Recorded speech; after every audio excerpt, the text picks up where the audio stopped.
Tim Boxeo has thrown something in for us. A Canadian heavyweight fight. It's all kicking off here. Hopefully this will be on the Zone or maybe Triller soon. Fight for home. Oh, look at this. You heard him. There you go, Kenny. Oh, look at that. He's a big banger. Cartwright's a big banger. That's some heavy hands. And Sangster felt that. He did. Now can he survive the round? Lots of time left. He's got to be careful. He's walking in with his hands now. Doesn't want to get caught and doesn't want to punch himself out either. Oh, there he goes. Bosh. That's it. First round knockout. Fucking bosh. This man. Excited after that fight. Good job. Look at this celebration. He's a big puncher. Well, I'm not going to say that He's he like The big straight puncher. predicted that. I think that's the first time. Yeah. I think that's the first time I've seen a fella win a fight by knockout and then flex his belly. That combination though, Rob, at the end, man. CompuBox. It was giving me shades of when John Fisher finally catches up with Ozzy. The fella looks like the fella looks like a fat Ivan Drago. I love the way Ivan they say Drago ate Ivan Drago. What's his I love the way the nickname? commentators are fucking earning their crust on the card, and they're like, he's got heavy hands, he's got heavy everything, motherfucker. He's fucking 300-pound weight. Look at him, like. What's his nickname? Margarine Bean? I can't believe it's not Butterbean. Is his nickname?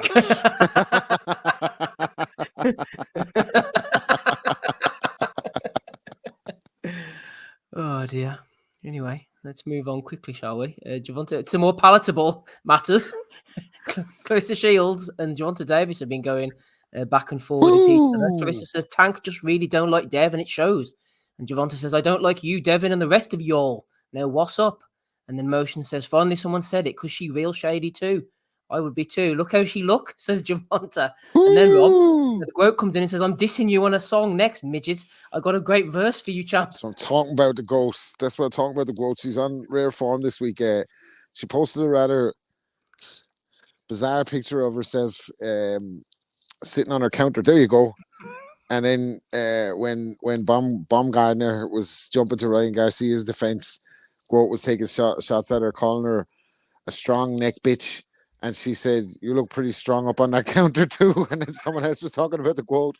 When are you going to fight the GOAT champ? And Baumgardner was like, we have to get her down off the counter first. Shout out to the GOAT, man. Fucking shout out to the GOAT and shout out Tank Davis. Fucking amazing, though. Fucking amazing. I can't wait for that fucking Tank Davis disc to hit the streets the week of the fucking Frank Martin fight. Hopefully she's using that outfit to clean the counters and she's just sliding her ass across. That's the only thing I can get for. Like a Brillo pad. Jesus. Oh dear. Anyway. Where's your dinner? I come in for work. Where's my dinner? It's on the counter. Dinner's served, bitch. The GOAT's good value, man. Here's another one from Tim Boxeo. 35-year-old Ebenezer Tete, you might remember him, fought Daniel Dubois, earned a fifth-round stoppage win over 46-year-old Iove Agbonson, 5-2, in Sokode, Togo, when Agbonson injured himself. I couldn't cut the audio in time for this. He fell over while throwing a punch. Woo! He could not continue. Easy Tete, Ebenezer Tete. I mean, I'm just trying to figure out where that fight's actually happening. It looks like it's happening in the middle of the street, but a fucking The crowd went wild. Tete, Boomba, Your man Boomay himself, he fucking fell over the shot. I reckon they sanction this, man. Ebenezer good. The Togo board of no control, Andy. Oh, mate. I mean, seriously, is anybody checking box rec to see if that's officially up on their record yet? I mean, seriously. Well, it doesn't appear like anybody's even there. It's just like somebody came and like used like an aid helicopter to drop a ring into a fucking dirt bag. And they're like, all right, let's get it on. Talking about box rec, I see they went all the kind of premium route as well now, eh? Oh, have they? Aye, if you go and check it, mate, so they've got premium subscriptions for managers, agents, boxers themselves, trainers, and like your bog standard Japo, Transfers like us. aye, basically, aye. They have a Patreon behind the wall. It's just Ricky Gravel in it. Even voice notes. Oh, you dear. gotta love Rick. That's something you're really missing out on in that group, Rob, is Ricky's voice notes. Some are fucking. I bet. Fucking, he has me DM. I bet I'm missing out. All right. I think missing out's a little bit strong. Oh, Hey, not all Mats agree with that sentiment, Ricky. You just keep dropping them in there. Oh dear. What about this? Keep dropping this. Oscar De La Hoya. This is a video. You thought this Ryan was Gosling AI was shit during the week. This is fucking. What was he This is doing? real deal, baby. Amazing. A fucking amazing from fucking Oscar De La Hoya, man. This clip is just 2024. This is boxing in 2024. One of the greatest fucking welterweights, 154 pounders of his era, who's a joke as a promoter, by the way. And I think Canelo had some good points about him fucking always stealing the limelight from the fighters. But his response to it was to put on a fucking Super Mario mustache, the Goldie boxers that he was fucking photographed in infamously years ago, and has his wife out washing the car for him and a couple of midgets boxing. There's a lot going on there. There's a lot to unpack, but the wild world of Oscar De La Hoya, rough and tough. Well, I just don't think it's a good idea to have Ravishing Rick Rude wrestling at 65 years old. And... That's a great shout. Oh man, what did you make of his beef, Andy, back and forward with Canelo? The Spanish translation was interesting, wasn't it, with the pots and pans? Yeah, well, he called him a Americone too. It's yeah. I seen you that guys one. know what that one means? Aye, Yeah, I know what that one meant. Actually, because I think a few. I was actually out in Spain this week getting the translation in live time. It was good.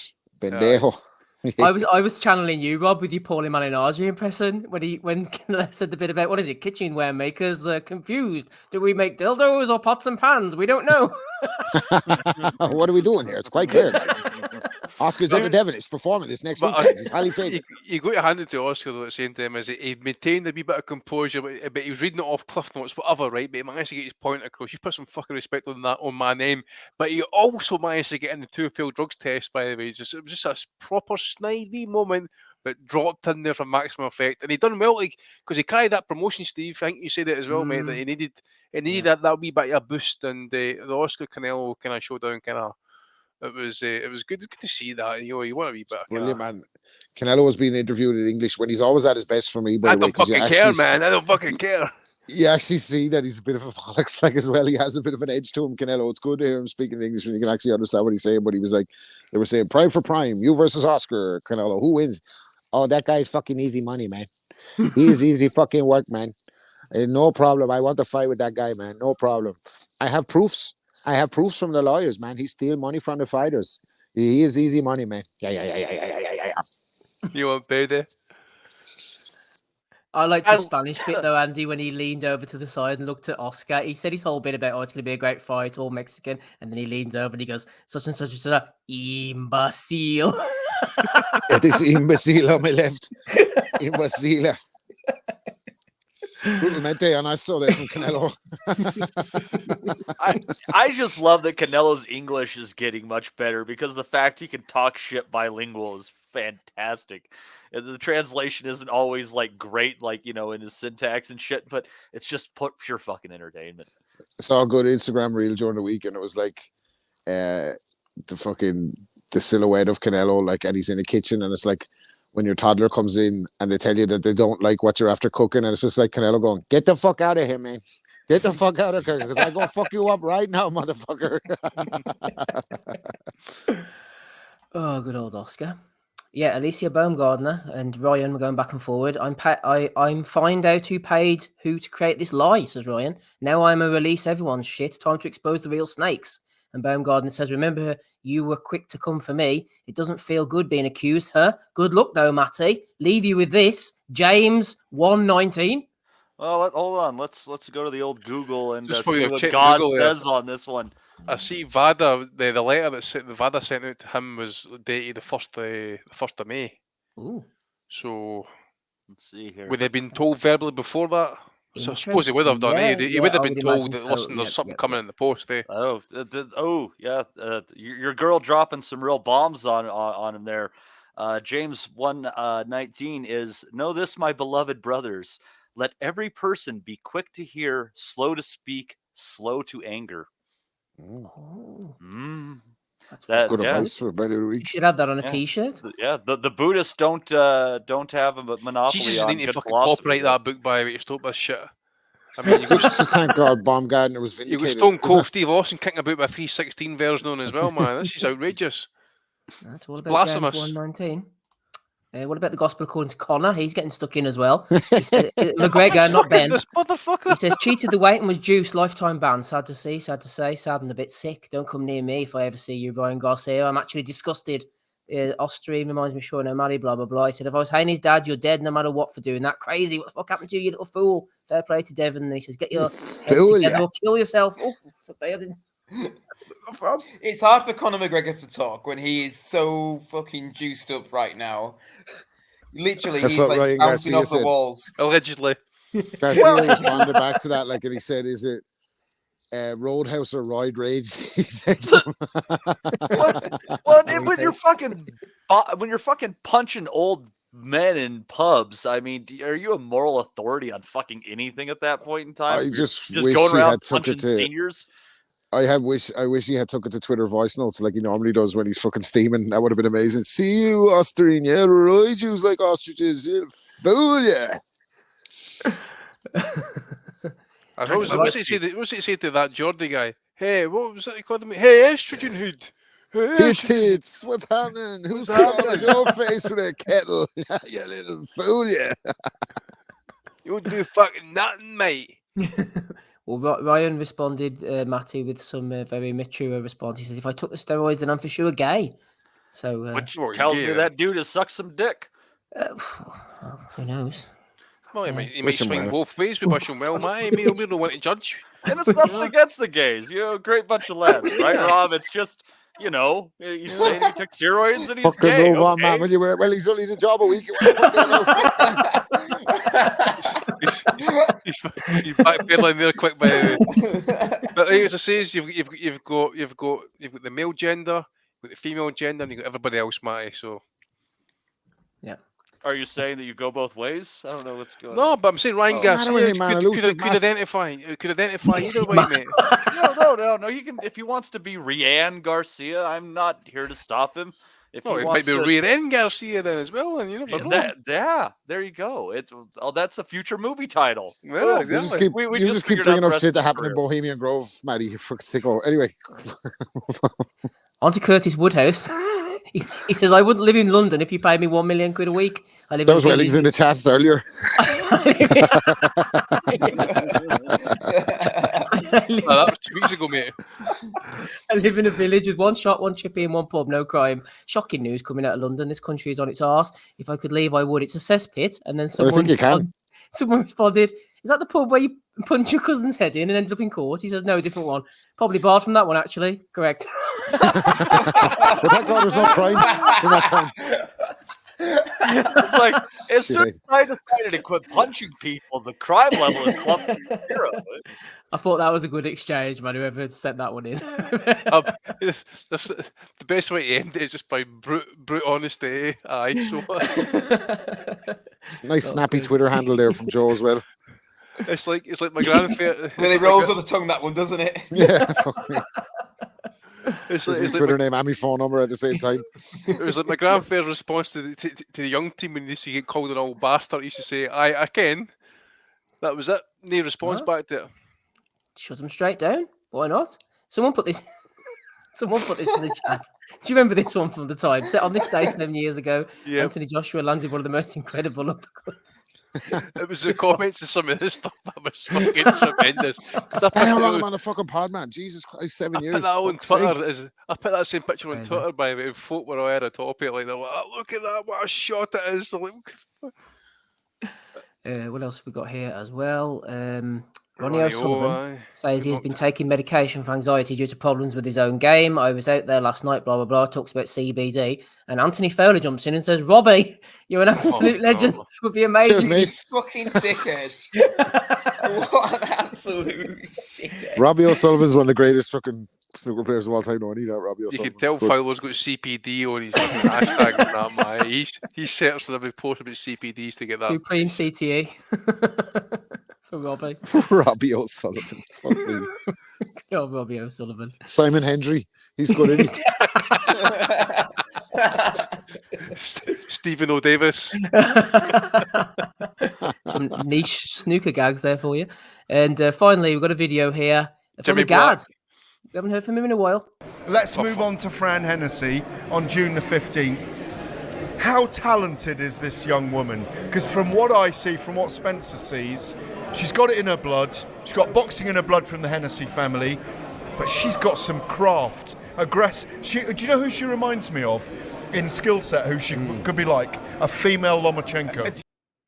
Oh, fuck off! Even Bradley Skeet was laughing at that one. Ebony Bridges off. is gonna be the women's Muhammad Ali. What the fuck? And now we're gonna have Fran Hennessy is the women's Lomachenko. What? He's on the a bit of a flying prediction fuck? hot streak, isn't he, the Guard, when it comes to women's boxing? Maybe Fucking set the idiot. bar a little bit lower. Jesus fuck. I just saw a load of fucking like media clips this week coming up in my algorithms and that, like Gareth A. Davies reacts furiously to Ryan Garcia's failed test, and I thought, That's IFL. gives a flying fuck what fucking Gareth A. Davies thinks about this. Listen to his opinions on everything. Fucking joke, man. Why the fuck are you going to him? How dehydrated do you think Gareth A. Davis goes about during his day, by the way? I think he must be like Sahara Desert levels of dehydration, man. He's thirsty, man, isn't he? Oh, he must be. He's a big fan of the other little one as well. What's not Fran Hennessy? What's the... is it Armstrong. that, maybe it is her. Yeah, the baby. Is that Armstrong. the baby face? Is that the young one? Yeah, that's me kind of. Nick's daughter, isn't it? Fran? Yeah, that was the one a few weeks ago when I was commenting. He's got a big he's a big fan of her. Let's say he's like she's beautiful. She's 18. I was like, whoa.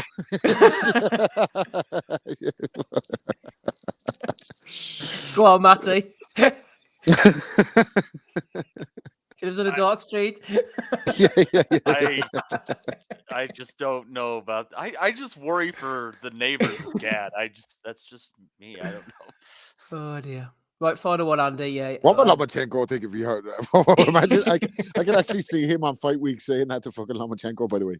It's a young girl. She's a big fat mixed granddaughter, her daughter. Look at this. Brutalmente. Aye. I wish you could play this, mate. Honest to God. So, aye. I'm gonna try and get the clip for myself here. Aye, here it's here. So basically, after the fight gets stopped, the guy just walks right out of the ring and just starts fucking volleying the guy in the face with fucking punches and that. Wee bit of disagreement. Your guy in red. Didn't go down too well, did he? Yeah, The IBO Mediterranean title was on the line, though, Andy. It's such a prestigious title. It's a shame that went down. Bound to get the blood pumping, isn't it? But mate, as well as it's a Mediterranean title, you know, in that well-known Mediterranean country of Germany, you know. The heat must have got to the two of them. That's when you get a flight to the Mediterranean with Ryanair. They just fucking drop you off in Germany. You have to make your way on a shuttle bus to fucking the Mediterranean. Drop you off in Rhineland-Pfalz. Mate, if you're flying the Mediterranean these days, it's either Saga Airways with Grab a Granny or it's some fucking... Or it's some Stop, fucking... man. Stop. I was on one of them flights before. Or it's the other flights with the slags on them, man. Fucking Jesus Christ. Oh, my God. We done one of them out of Dublin one time. Oh, for fuck's sake. Today, Bunch of man. lads. Well, you think they were lassies or lads anyway. Great bunch of gads. Right, what else have we got then? Anything from you, Andy? Yeah, that one there, mate. Obviously, that one in Italy. Possibly one for Fury, as Rob was mentioning there seems to be something brewing about is it WADA test, and something's kicked off. I've not read into it yet, but I will get into it. Something's really kicking off there, though. What was it you mentioned, Rob, about Fury again? They were talking about, you know, revisiting that wild boar case or the explanation that he'd used behind it or something like that. No, I was just referencing that generally towards like the state of the sport when you break it down and you look at guys who are either not enrolled in the fucking clean boxing program with WBC and are WBC champions, or have popped hot, or have had fucking suspicious allegations, or are working with Victor Conte. That seems to be the only fucking criteria for active fighters at the top level. His name is cropping up again. Another one for Garcia for us. It was like the Herbs. He tried to blame the Herbs for the Ostergen findings. They've had to come out. Obviously, I mean, that's a fucking business, man. They've obviously got to come out. They're probably going to get the lawyers involved now as well, possibly. The whole shit show, mate. So I think Garcia, mate, probably has to take it for me this week, mate. Just too solid, mate. Double down. When you get Rachel Danair, who really knows the VADA protocols really pretty well, because Nonito was one of the very first fighters to enroll in the VADA program, so they know the ins and outs of it. So when you actually get her calling you and basically detailing it, saying that you're talking bullshit, then you're basically fucking talking bullshit. So don't double down. Just back down. Back down. And just going back to this, Andy, as well, I must say I enjoyed the commentary team. It was on DAZN. I don't know who they were, but you know the way sometimes commentators like take a holier than thou attitude. These two were proper enjoying what was going on. It reminded me of the old Riddick Bowe against Elijah Tillery, and Barry Tompkins going, "We got kickboxing going on right here." The commentators are loving it, man. See, once we get off this call, I'm actually going to go and look for the card, actually, see if we can find the fight and download it. So yeah, fair play to them. It was good stuff. Matty, anything from you? How could I not dominate me and Donnie for going to Vegas and not even getting tickets to the fight? What the fuck? Yeah. Dominate, he said, instead of nominate. What's going on there, really, in statement analysis territory? You know what I mean? Peter F. Hyatt was out, by the way, during the week. We finally did our due. We wanted him to comment on the Conor Benn case, but he came out and statement analysed Ryan Garcia's "Why would I cheat? Why would I take drugs if I knew I was getting tested?" defense. So Hatton must have paid him to do that. Evidence-based research. Where's Hatton? He's got very quiet, isn't he? He's paid Peter Hyatt, man, to do the evidence-based armchair research. Good stuff. Matt, anything from you, please? Matty's already stolen it. I was going to nominate him and Donnie for going all the way to Las Vegas to see a fight, only to just completely miss the fight and then come home at 5 a.m. in the morning. Dude, I'm not against self-deprecating humor. I'm always willing to take the shots myself. It was fucking ridiculous. It was Yeah, I done that once as well. I went to go see Carol Frampton, whose fucking opponent fell and slipped in the shower, smashed his teeth. I'll let you off with that one, though, Andy. The whole card got cancelled. That's right. I ended up with alcohol poisoning as a direct result of that. Mm-hmm. What do you say, man? Outside of that, the only other nomination, the judges in the Eric Bazinian Shaquille Finn fight. Yes. I don't know how you can get 96-94 to Woodburn. To Bazinian. It just doesn't happen. No, I agree with that one. Right, let's go through them in quickly. Then we had Tim Boxer with the heavyweights. We had the guard talking about Fran Hennessy, and then we went on to our pictures. We had Javonta beefing with Clarissa. She jumped on the tabletop as a result. We had the heavyweights over in Togo. We had Oscar releasing his spoof video. We had Roy going back and forward with Baumgardner. We had Conor McGregor jumping in. Roy himself. We had a good exchange with Curtis Woodhouse and Joe 02814943. We had the boxing full fights and Tim Boxeo again from Andy there with the IBO Mediterranean title, and Robbie O'Sullivan, snooker legend. Who are you going for this week, Andy? Going to be Ryan Garcia, mate. One for Ryan Garcia from Andy. Who are you going for, Matty? Curtis Woodhouse. That exchange is freaking brilliant. Me too. That's 2 for Woodhouse. I thought that was good as well. Not afraid to take the shots like Matty himself. Matt Butters, who are you going for? Yeah, I'm sorry, guys. I've got to go for Woodhouse as well. That's just such a... It's just such a classic response. I get kicked out. Correct. I just love the honesty in the last bit. Correct. Not even denying it. Not denying it at all. Rob, who are you going for? I'm not sure. Honorable mention to Tank, by the way, who I forgot to mention, who called Eddie Hearn a snake in a suit on the Canelo press conference run, which was pretty good. Top guy, he's dishing it out to everybody this week, Tank, with a pay-per-view coming up. But yeah, Curtis Woodhouse was pretty good. Gad's one's pretty scary. Yes. Terrified of that one. He's an odd little What man. other ones do we have? We had Go Out Up on the Counter, was pretty good as well. Like, if it helps you, Rob, the three of us have gone for Curtis, so it's completely irrelevant what you choose. But don't let me stop you. He's a big Rangers fan, isn't he? Curtis, is he? Yeah, big Rangers fan, isn't he? Curtis Woodhouse. Okay, we've got four for him then. He's a fucking blade, isn't he? He's a Sheffield United fan, as you know. I thought he's a big Rangers fan. Well, I'm going for him in the hope that he's a big Rangers fan. Yeah, they're the worst kind of people, Rob. Yeah, Woodhouse for me. Good not fucking Anna Woodhouse. No, not Anna Curtis Woodhouse. Curtis Woodhouse. Congratulations, Curtis. You're the Bellew of the Week winner for episode 571.